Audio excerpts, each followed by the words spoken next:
नमस्कार. टेनिस क्रिकेटमध्ये असंख्य खेळाडू होऊन गेले. काही उत्कृष्ट फलंदाज होते, काही उत्कृष्ट गोलंदाज होते, काही एक्स्ट्रा ऑर्डिनरी कॅप्टन होते. पण टेनिस क्रिकेटने पूर्ण टेनिस क्रिकेट जगताला एक अप्रतिम मित्र दिला. टेनिस क्रिकेटने कधीही हाक मारली तर पहिल्या हाकेवर धावून येणारा, असं म्हणायला हरकत नाही की कल भी, आज भी आणि कल भी. Warm hearted and most approachable guy in tennis ball cricket, Shyam Wagle. Shyam, तुझी छबी ही कशी तयार झाली? कारण तू एक मित्र म्हणून तुला नेहमी टेनिस क्रिकेट बघतात. तू म्हणजे फ्रेंडशिप बद्दल म्हणतोस? येस. ते मला वाटतं जन्मजात लहानपणापासूनच मला मैत्री, मित्र नवीन नवीन करणं आणि सेवा करणं मित्रांची. किती आईवडिलांच्या शिव्या खाल्ल्या तरी चालतील, पण ते रक्तातच होतं असं मला वाटतं. आता मी अगदी एकाच वाक्यात सांगू का पटकन? माझ्याकडे आत्ता ह्या सर्व मित्रांचे मिळून आणि जनरल कामाचे मिळून 8,500 नंबर माझ्या मोबाईलमध्ये आहेत. बापरे, 8,500. आता तुम्हाला एक आठवण सांगतो. अगदी लहानपणी, म्हणजे मीच तेव्हा 17-18 वर्षाचा असेल, सूरज आजगावकर आणि श्रीकांत आदरकरचा भाऊ अज्जू आदरकर, हे लोक माझ्या मुलुंड साईडला कुठेही टुर्नामेंट वगैरे असली की माझ्याकडे 2 दिवसापासून 8-8 दिवसापर्यंत राहायला असायचे.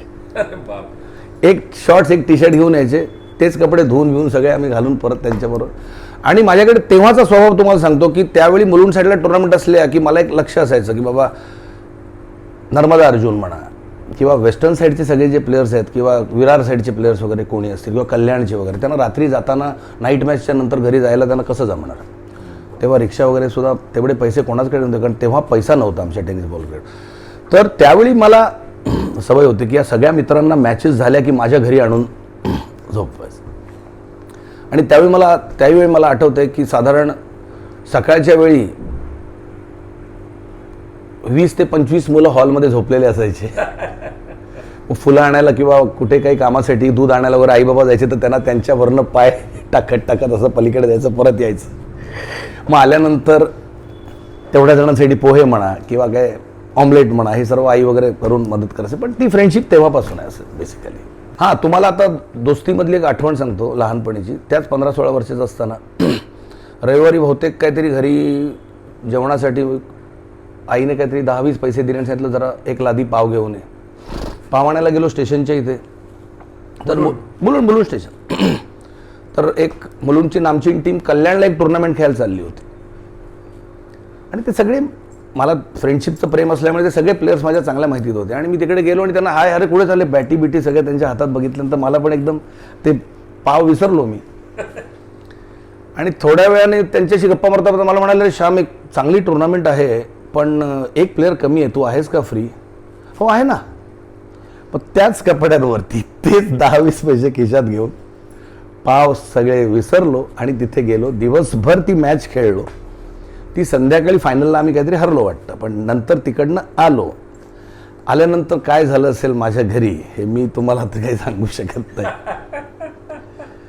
तर अशा काही आठवणी आहेत.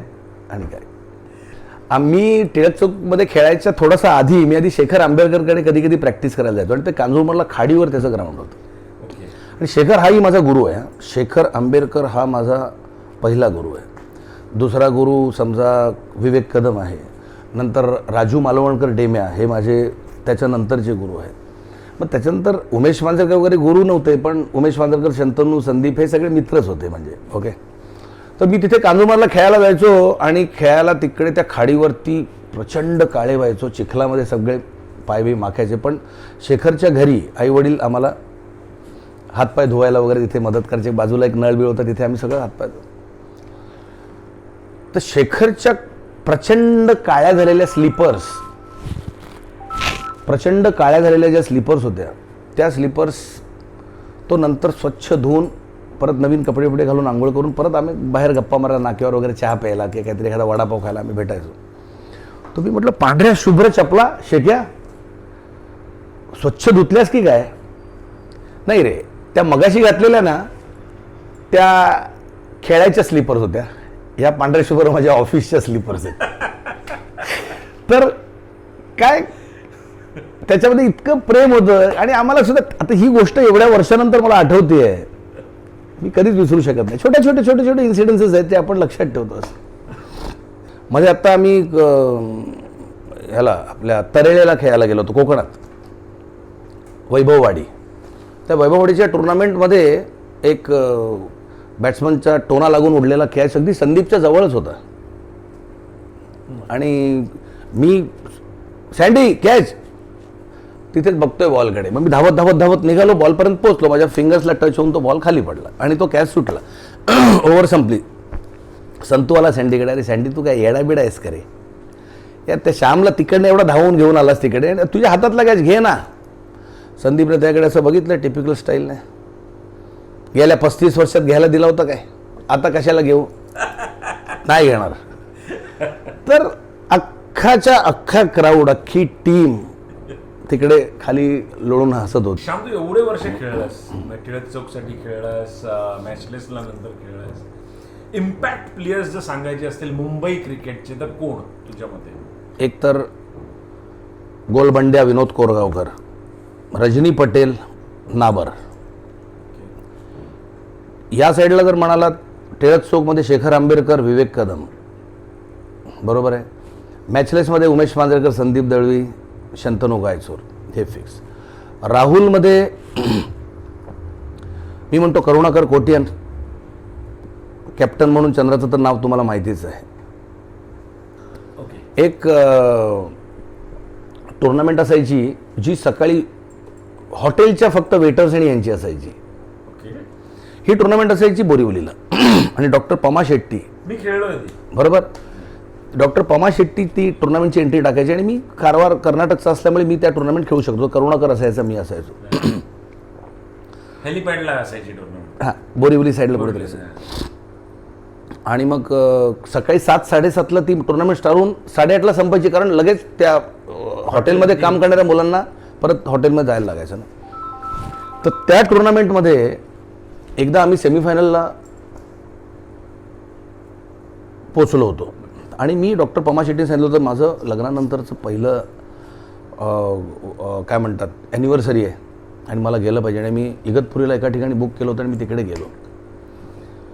ही न्यूज डॉक्टर पमा सरांना कशी मिळाली हे मला अजून माहिती नाही,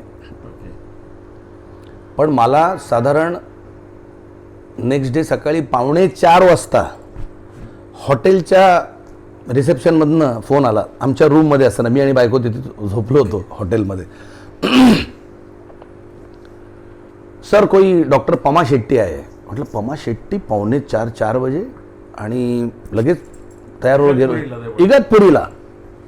देख श्याम, ये सेमीफाइनल मेरे लिए बहुत इम्पोर्टेंट है, तेरे को कोई भी हालत में आना पड़ेगा, लेकिन मैं वादा करता हूँ 10-10:30 बजे के पहले तेरे को यहाँ वापस मैं छोड़ देगा.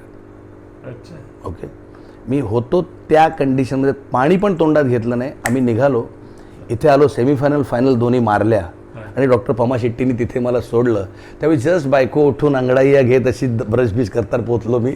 म्हणजे माझं हेही काम झालं आणि माझं हेही काम झालं. तर अशा काही आठवणी म्हणजे क्रिकेटसाठी केलं आहे आपण प्रचंड. Haresh ji, thank you very much for joining मी.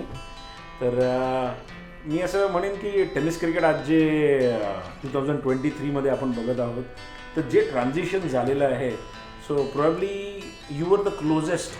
तुम्ही ज्या डिस्टन्सनी टेनिस क्रिकेटला बघितलं, म्हणजे 90s पासून आत्तापर्यंत बघणारा तुमच्या एवढा जुना कॉमेंटेटर मुंबई क्रिकेटचा तरी मी बघितलेला नाही आहे. तर या ट्रान्झिशनबद्दल काय ओपिनियन आहे? Throw some light on that. सर्वप्रथम धन्यवाद की तुम्ही मला यासाठी योग्य समजलं. बघा, एक 1983च्या विश्वचषक नंतर टेनिस क्रिकेटमध्ये आलेली एक क्रांती, आणि तदनंतर जेव्हा 2007मध्ये धोनीच्या नेतृत्वाखाली आपण विश्वचषक T20चा जिंकला, तदनंतरचं टेनिस क्रिकेट जर बघितलं तर हे दोन एरा नक्की कंपेअर करायला आवडणार. त्यावेळेला जर 1990च्या दशकात जर आपण बघितलं तर त्यावेळेला प्लेईंग इक्विपमेंट्स आणि आताचे प्लेईंग इक्विपमेंट्समध्ये आमूलाग्र परिवर्तन आलेलं आहे. त्यावेळेला इनर ग्लव्ज कोणी विचारसुद्धा केला नसेल. आज इनर ग्लव्ज घालून खेळाडू खेळत आहेत. आज विकेटकीपर ग्लव्ज घालून खेळत आहेत. त्यावेळेला MRIचा बॉल होता जो बॉलर फ्रेंडली आणि बॅटर फ्रेंडली होता. म्हणजे षटकार मारायचं म्हटल्यावर एक खूप मोठं काम असायचं. आत्ता जर बघितलं तर पहिल्या चेंडूवर षटकार म्हणजे अगदी एखादी टिचकी मारावी असे षटकार जात आहेत. तर बॉलचे जे वेट आहे किंवा बॉलची जी रचना आहे त्यात बदल आला आहे.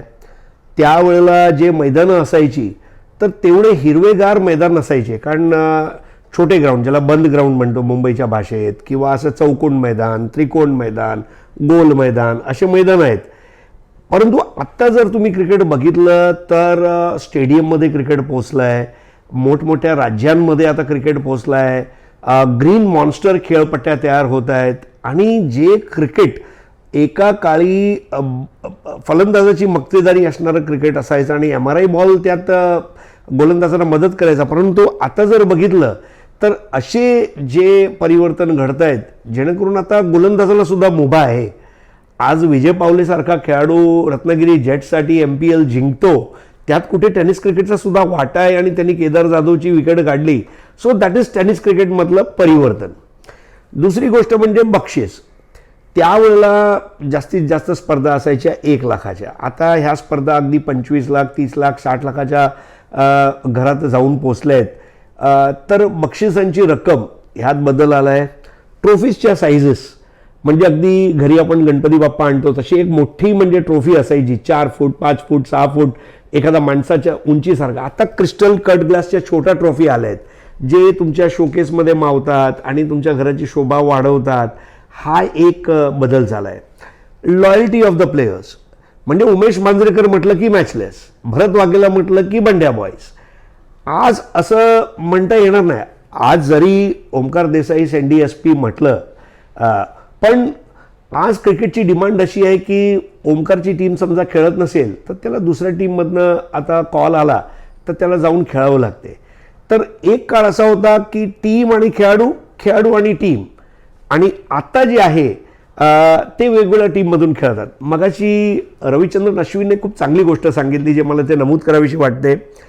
Previously we were like friends, now we are colleagues. फरक हा आहे की जेव्हा फ्रेंड असतो तेव्हा घरी नळ गळती होते तर प्लंबर कुठून आणायचा, तू कुठून मला मदत करशील का, किंवा माझ्या मुलाला 10वीत कुठे मी कुठल्या फॅकल्टीमध्ये ॲडमिशन घेऊ का, हे प्रश्न डिस्कस व्हायचे. आणि आता काय आहे तर मी माझ्या संघात असलेला खेळाडूचा पियर प्रेशर एवढा आहे की मी कसं त्याचा पुढे जाऊ जेणेकरून मी 11 मध्ये येईन आणि माझी वाटणी सुनिश्चित करता येईल. तर हा सुद्धा एक कटू सत्य आहे. तर हे असे भरपूर बदल टेनिस क्रिकेटमध्ये त्यावेळेचे आणि ह्या वेळेचे आलेले आहेत. दुसरी एक महत्त्वाची गोष्ट म्हणजे 1990चे तुम्ही जर खेळाडू बघितले, आज तुम्ही शंतनू गायचूर, उमेश मांजरेकर, श्रीकांत दादरकर, दीपक शाह म्हणा किंवा मंगेश आदतराव म्हणा, हे म्हणजे मी असे एक एक्झाम्पल देतोय. ते खेळाडू टेनिस बरोबर लेदर बॉलला सुद्धा तेवढंच महत्त्व द्यायचे आणि लेदर बॉलमध्ये त्यांचे नावाचे पेपर कटिंग्स असायचे आणि लेदर बॉल क्रिकेटमध्ये ते टेनिस बॉल क्रिकेटचा जोश घेऊन जायचे. स्ट्रॅटेजीज जे आपण बघतो ते सध्याच्या क्रिकेटमध्ये खेळाडू जे आहे ते जास्तीत जास्त लक्ष टेनिस बॉल क्रिकेटवर केंद्रित करतायत. अर्थात शशी कदम म्हणा किंवा प्रथमेश पवार, योगेश पवार सारखे खेळाडू बॅलन्स करून चालतात. विजय पावले बॅलन्स करून चालतो दोन्ही फॉर्मॅटमध्ये. विवेक शेलार आता त्यात घुसतोय. तर हा एक परिवर्तन बघायला मिळतंय. परंतु पूर्वी लेदर बॉल बरोबर टेनिस बॉल क्रिकेट हा एक ध्येय असायचा. लोक फक्त आता टेनिस बॉललाच प्राधान्य देत आहेत, ते कुठेतरी चुकतंय त्यांचं असं म्हणायचं तुम्हाला?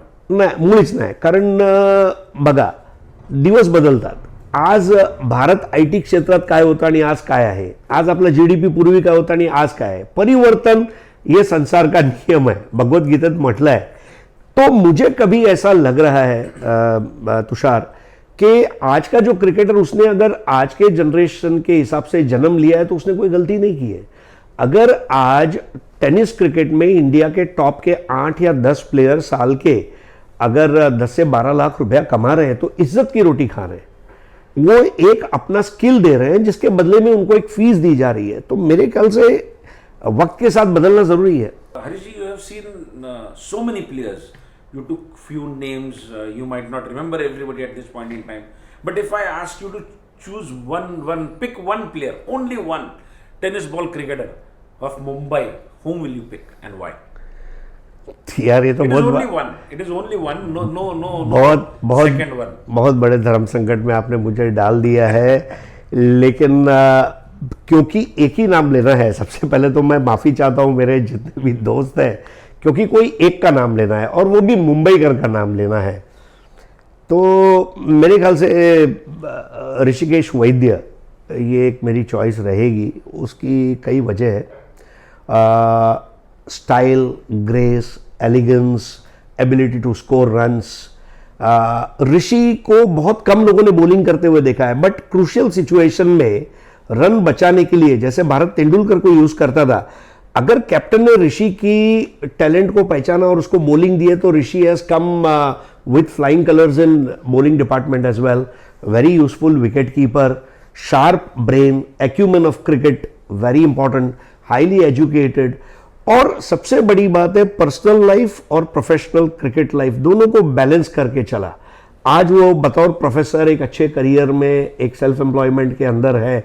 सो मुझे ऐसा लग रहा है कि ये जो कुछ उसकी क्वालिटीज है, और सबसे बड़ी बात है वो मुंबई या खडूस ॲटिट्यूड, म्हणजे शर्यत अजून संपली नाही कारण मी अजून जिंकलो नाही, वो जो ॲटिट्यूड था that defines Rishikesh Vaidya for me. So Harish ji, तुम्ही एवढे संघ बघितलेले आहेत टेनिस बॉल क्रिकेटचे, तर काही संघ जे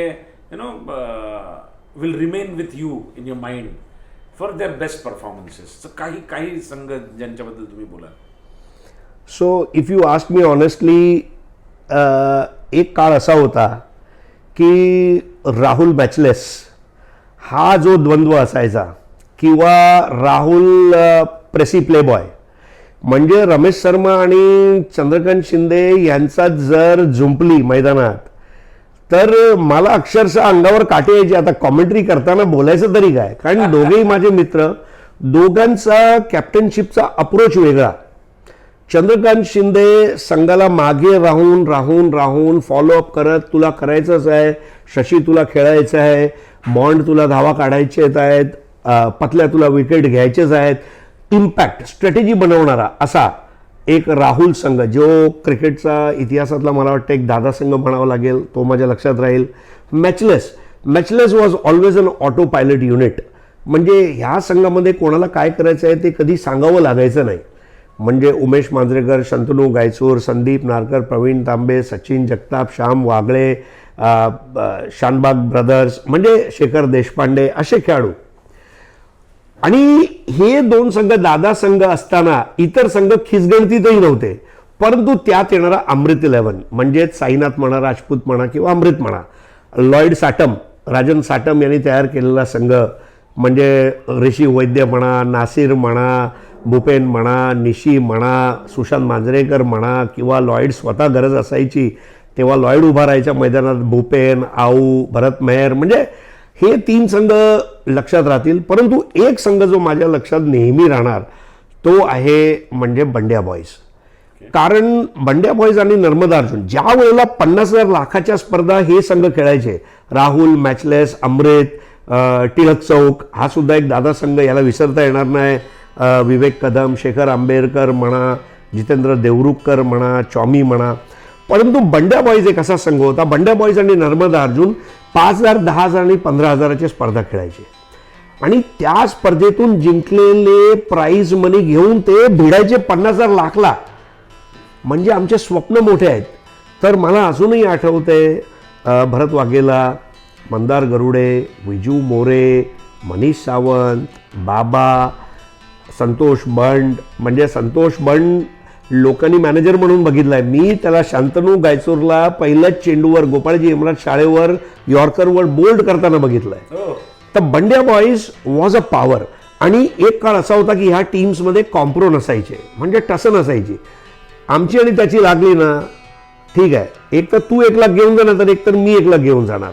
तर असे हे काही मुंबईचे संघ माझ्या लक्षात आहे।